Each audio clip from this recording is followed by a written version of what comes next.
Hi everyone, this is Susan Stewart, owner and professional organizer with Perfectly Placed, and this is day 4 of spicing up your dinner hour. It's kind of dreary here today. The sun isn't out and it's cold in St. Louis.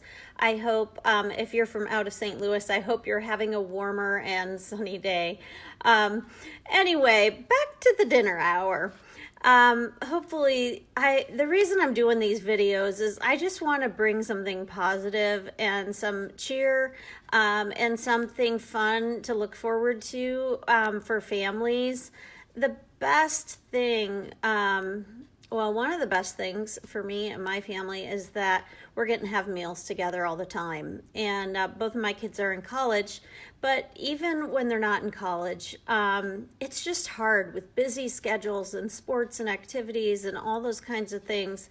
And it's just really fun to be able to have dinner together and be able to talk and relate, and I just think it's such an important thing that society is missing out on a lot of the time. So these ideas are meant to give you something fun to look forward to that do not cost you a penny. So without further ado, let's go to today's idea.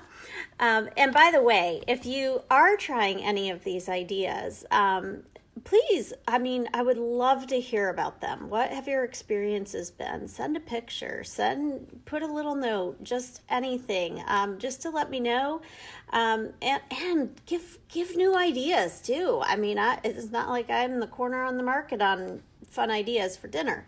So anyway, this one is something that you can do older school age to adult, and it's called 20 questions. So my kids used to have this circular electronic game that you just think of something and then the computer would ask 20 questions. And by the time they got to 20, they would come up with the answer. So you don't need the computer thing. One person in your family is just going to think of a thing, anything. Can be anything.